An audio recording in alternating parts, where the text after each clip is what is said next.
Hey everyone, Rachel Leah Gerson here from Doorway to Self.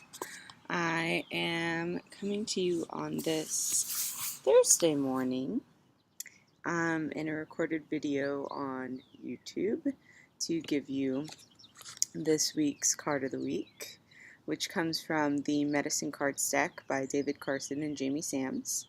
And yeah.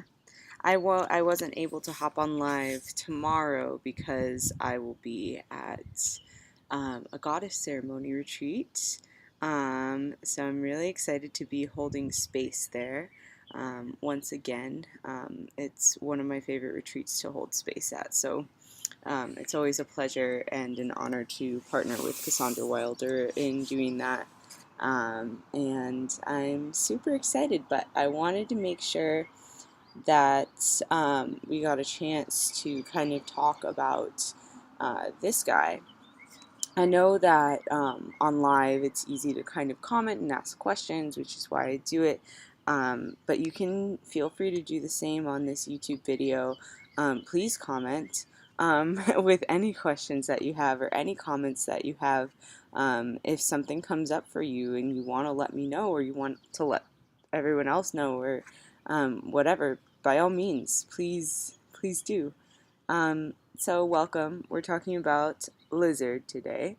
And the first thing I wanted to talk about, which was not in the post that I put out on Monday, is the numerology that's going on here. We have 36, which gives us three numbers, 3, 6, and 9, because 3 plus 6 is 9.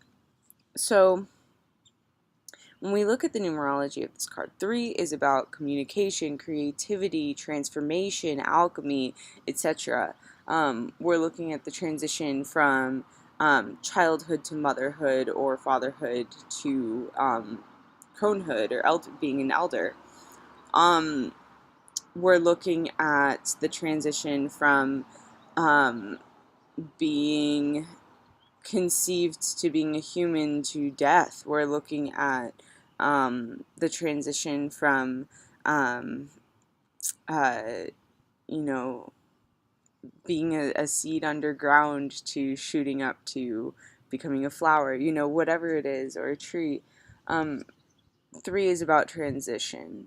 It's also about creative communication and expression through that transition.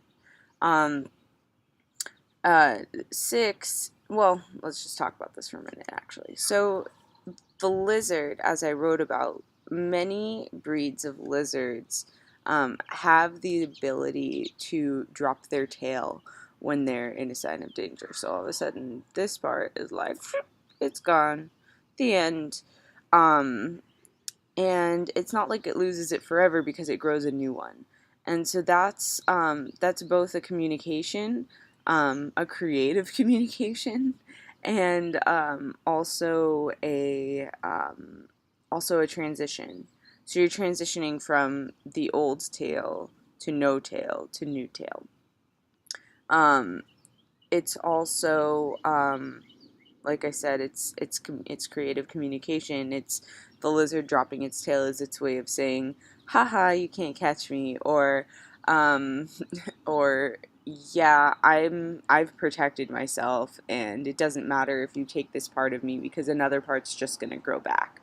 And we can really take that energetically to give us a lot of lessons. There are all these people out there, and my past selves included,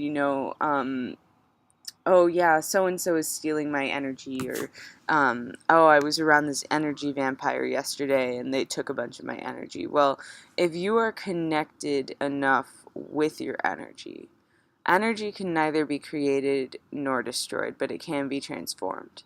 And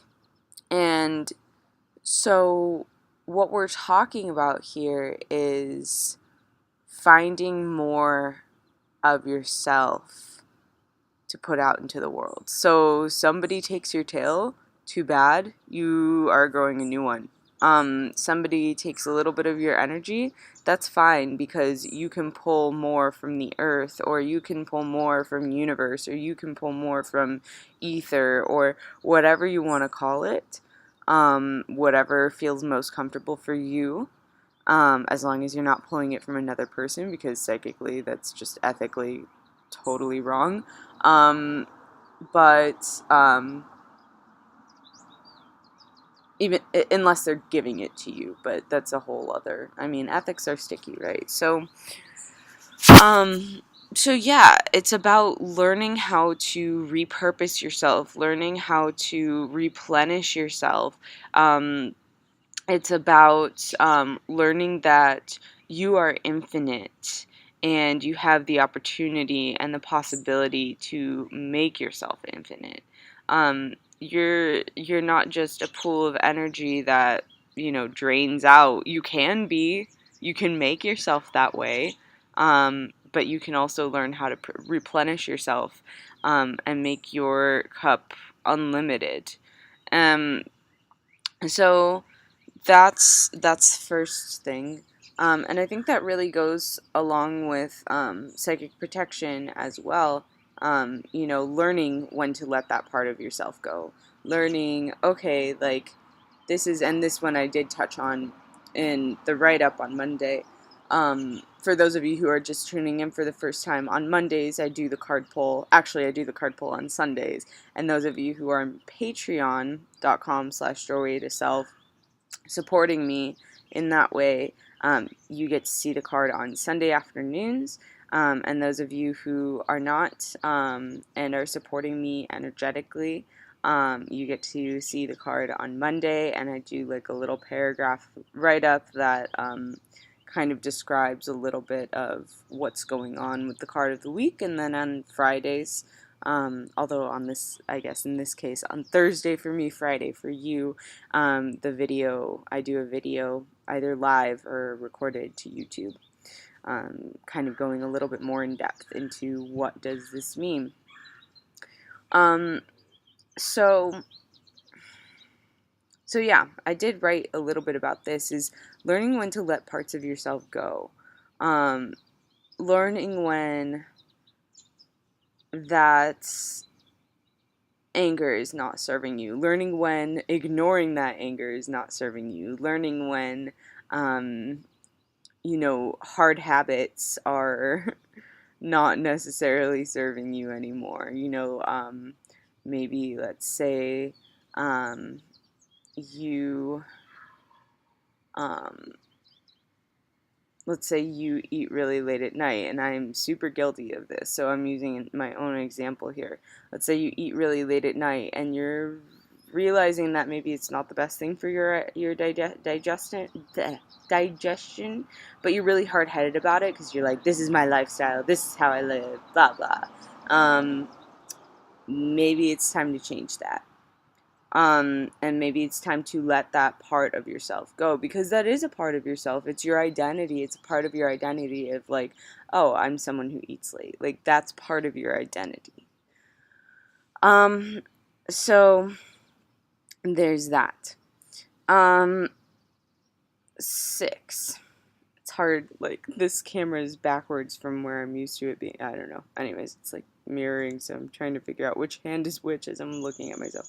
So 6 is the number of family, the number of home, and it's also the number of finding home within yourself. It's the number of self-love, self-compassion. So letting that part of yourself go and saying, okay, you know what? I'm giving myself love and compassion through this process. It's okay for me to let this go. I'm loving this part of me as I let it go. I'm sending it off with love, and I'm loving myself in this emptiness, in this space where there's nothing there, in this space where there's nothing there where there used to be. And those empty spaces, I think the card of the week, maybe like 2 months ago, was about this idea of sitting with your empty cup, and what does that feel like? What is that in between of your cup's not full and it's not, like, it has nothing in it? What is that in between of, like, transitioning from having something filling a space to not having something filling a space before it fills back up again? What is that transition like, between having a tail and dropping that tail and not having anything there before it grows back again? What is that transition like in having an aspect of your personality that's really strongly ingrained in you, an ideation, a habit, a pattern, something you've always consistently, constantly believed about yourself? What is it like to have that, um, and then not have it? What's it like to give it away, say goodbye to it, say, you know what, this isn't serving me anymore. I love you for what you've given me. I love you for how you've served me in the past, but you're not serving me anymore. And to sit with that empty space within yourself before refilling it again with something else, with a new aspect of yourself, with a new habit, with a new pattern. And I think actually the diet example works really well for this too. Like, if you're used to being on a regular eating schedule of eating at 9:30 or 10 at night, and then suddenly you're cutting off your food supply at 6, what does that feel like? How uncomfortable is that for you? Like, what does that feel like to not have anything? I don't smoke, but I have several close friends who do, who have been trying to quit for some time now. And it's like, watching somebody try to quit cigarette smoking is like so interesting, because it's so easy. The addiction is so easy for them to go back to. But it's interesting. Yeah, it's interesting to just watch how they deal with that emptiness, with that craving, with that time. Like, some of them are so scheduled of like, oh yeah, I'm eating breakfast, I'm smoking my cigarette after. I'm drinking my coffee, I have to be smoking a cigarette. Something like that, where it's so easy to be in that pattern of, okay, it's 9:30 a.m., I need my cigarette. So sorry, I keep looking over because all the birds are out, and so I keep hearing like all these things, and it's just exciting. Um, anyways, so yeah, it's just interesting to see like 9:30 a.m. rolls around, there's no cigarette, and to see like what happens when there's that space, that emptiness. Do they fill it with something else? Do they try to just sit with themselves and their emotions in that point in time? What happens? And so those empty spaces, and recognizing those, how do you continue to stay at home within yourself in those points? So that's that 6 here. How do you continue to stay at home in yourself when parts of you are missing, um, and before new things grow in? So that is huge. And I've been seeing that a lot, a lot, a lot this week of like, okay, like, what is my life going to look like if I get rid of this thing? And how am I going to sit with myself? And, I'm not just talking about me, I'm talking about clients, friends, family, like the whole deal. And especially like, it's interesting, my brother just graduated from college this last weekend. So right the day before I pulled this card, he graduated, and I'm seeing him now in this transition of, and he's about to move halfway around the world, to Central Asia for a job. So it's like, how watching him transition, and how am I living without this idea of this identity of being a college student? How am I living without this identity of being, somebody who lives in a house with my best friends, of being an American living in America, of whatever. There are so many things, and it's interesting watching them all come up. And I know that that's a really relatable thing for anybody who is just graduating high school or college, or transitioning from one career to the next, who's quit their job out of nowhere because they can't handle it anymore. I'm watching one of my best friends go through that one right now too. So it's just super, super, super interesting, to take a look at ourselves and say, okay, I'm still me at the core of myself. I'm still me. how am I handling this transition in order to find the home within myself? Whoa. That's some big work. That is some big work. And talking about National Mental Health Awareness Month as well, that's big work too.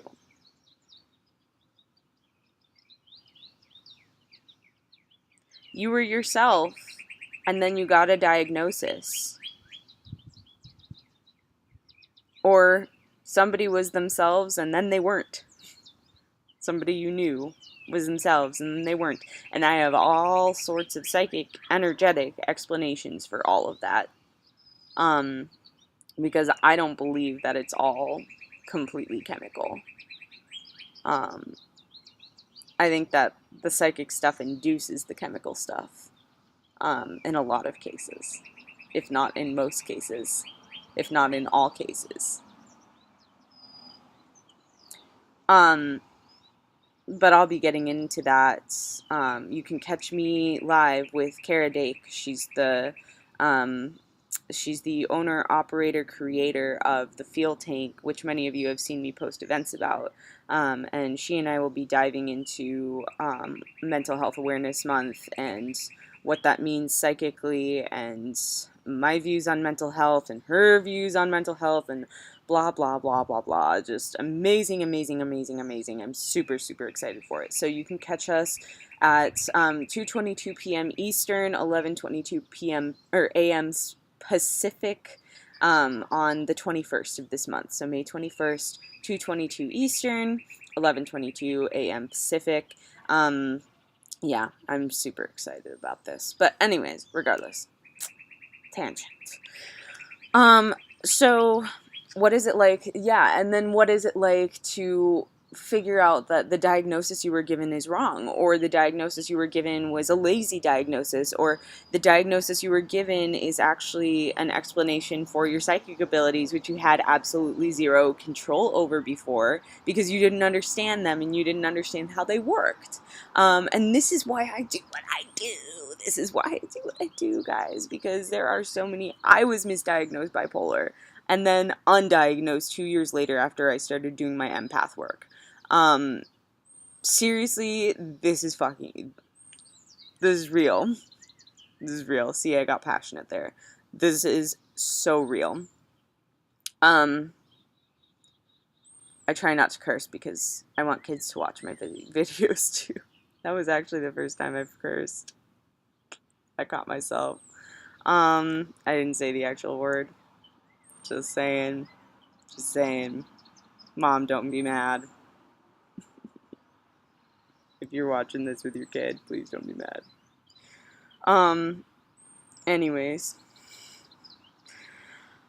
So, so then there's also 3 + 6 is 9. And 9 is the number of endings and letting go. What are you doing in this card? You are letting go of your tail. Letting go.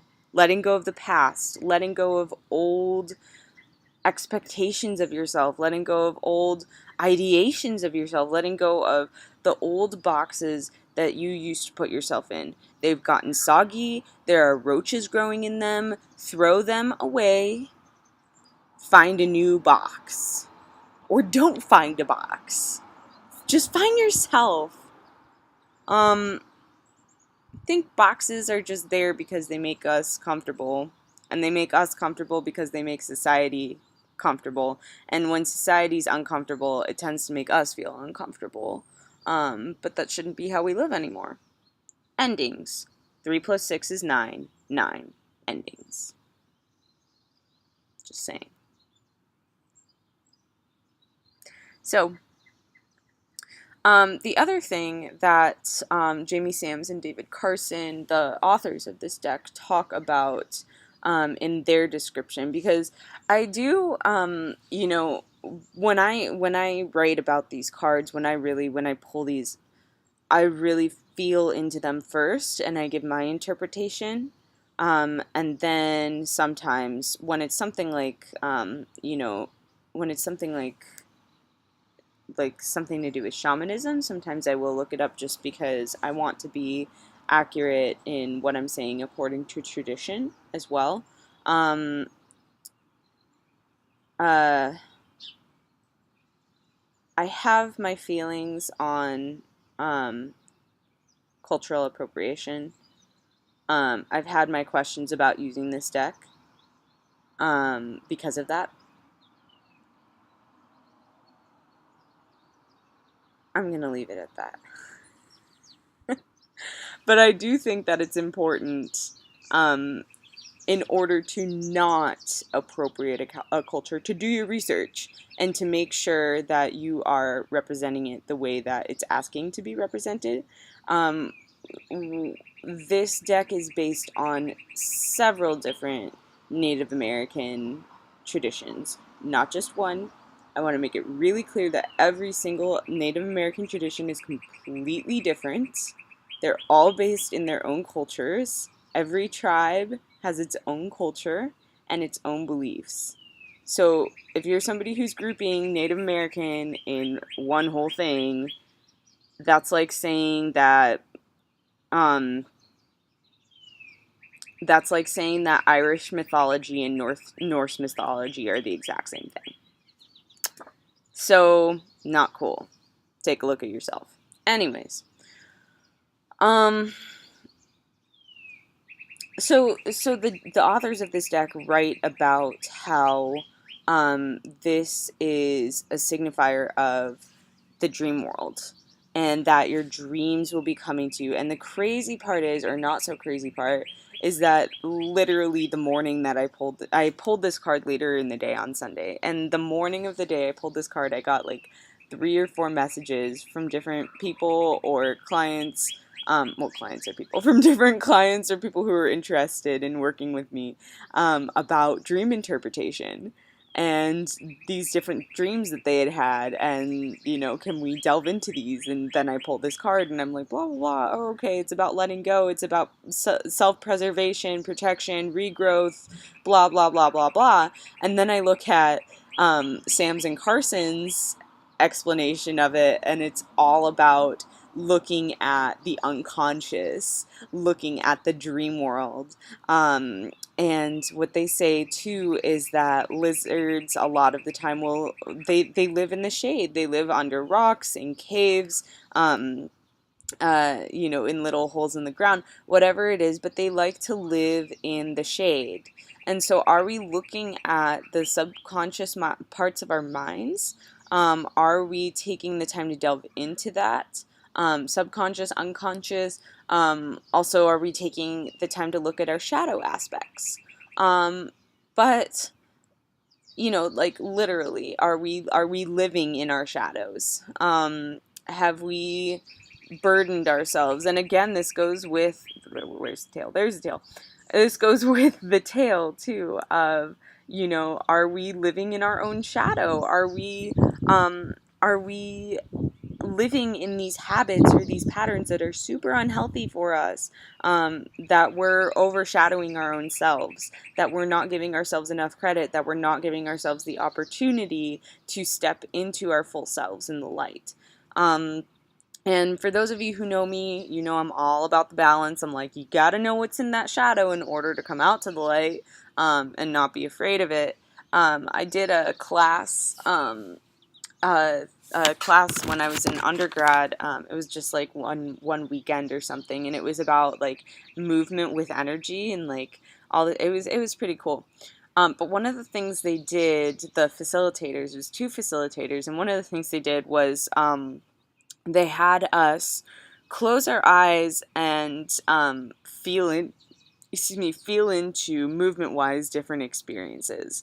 And one of the experiences they put us into was, because they would say like, okay, like you're surrounded by water and you're swimming, and so people would I didn't have my eyes open obviously, but they told us afterwards what people were doing, and they were all like going like this or like this, like different strokes or like doggy paddle, something like that, so it was that kind of idea. But one of the things they said was, okay, it's really bright out. And my first instinct, I'll never forget this, my first instinct was to go like this, like it's really bright, and I'm like feeling like I'm in bed, I'm like pulling the covers over my head, I'm blocking my eyes, and then slowly I'm taking the covers off of my head, and I'm unblocking my eyes, and I'm slowly squinting, and I open all the way, and open my heart, and open my palms out, and I look up towards, we were inside, but towards the ceiling. And that was such a dramatic experience for me, because it made me realize that when the light is too bright, we can't handle it. And that's true, right? What do? We put our sunglasses on, we squint, we do the shady thing, we close our eyes, whatever it is. When the light is too bright, you can't see. It's blinding. So we have to spend time in the shadow. We have to spend time there looking out at the light until we feel comfortable enough, until our eyes have adjusted and we've slowly moved out. They've slowly adjusted and we find ourselves in that place of light. While still being able to look back and recognize where we came from and recognize the shadow that has made us us, the hardships that have made us us, the heaviness that has made the gold the gold. So yeah. But whew, big stuff. So dream stuff.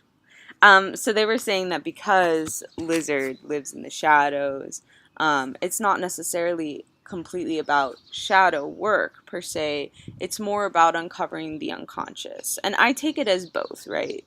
But it is also very much about uncovering the unconscious. What's living there? What dreams are you having? You're going to have, like, this week, and I've had like strange dreams. And normally I can remember them completely when I wake up.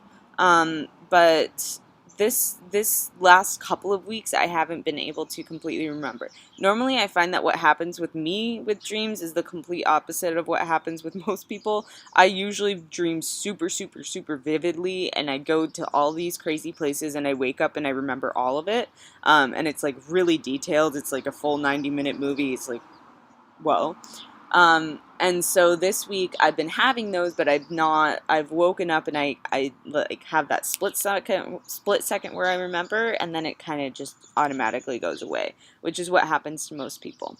Um, so, so like I said, I'm usually the opposite. So what's probably been happening for you this week, my guess, is that you've either been having very vivid dreams where you're not used to having vivid dreams, or you have been having vivid dreams and remembering them where you're not used to remembering them, or you've been getting answers in your dreams. You might have been having precognitive psychic experiences, which is what we call when you have a psychic experience about something before it happens. So like you might have a dream about grabbing coffee with a friend, and then like 2 days later they text you and they're like, hey, do you want to grab coffee?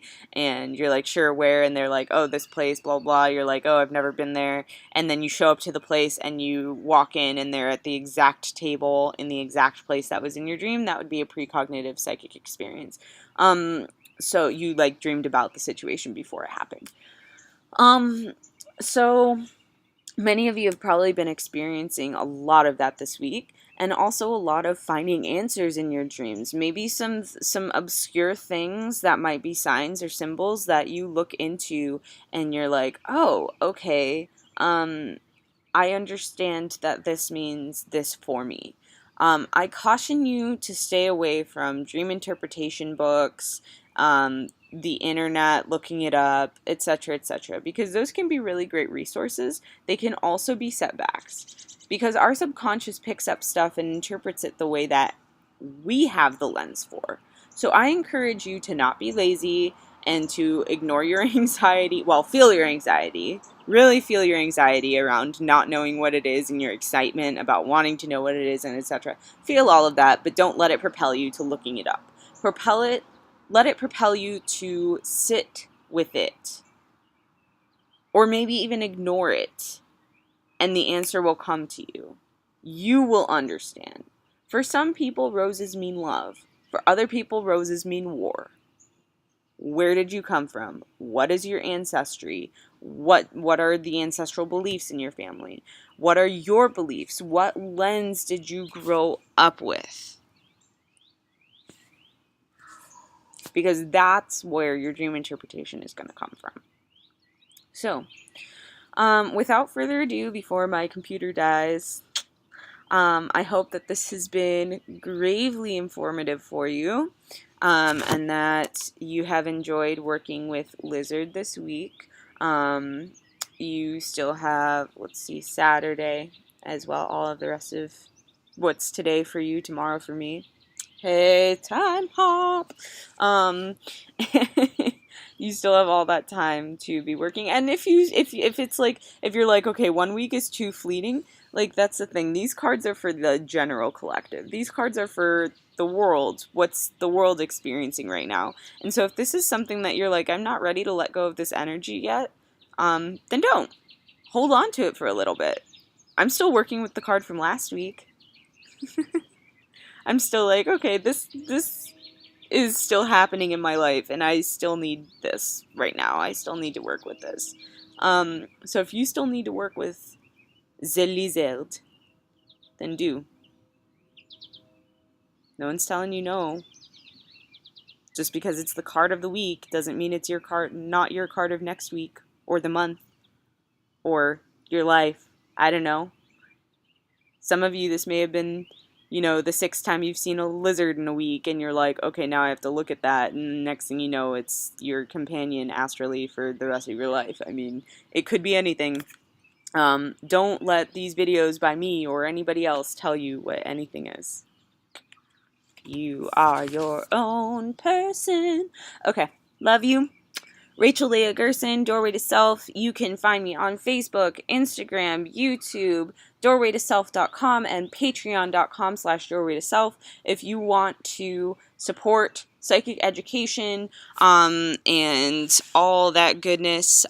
Please go to Patreon, check out what you can get as well, because there are little gifts with what you give. Gift for gift is what I like to say.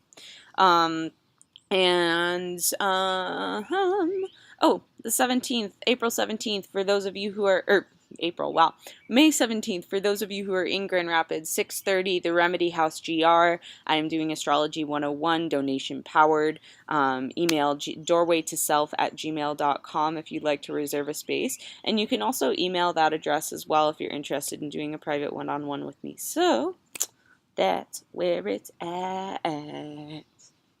Love y'all.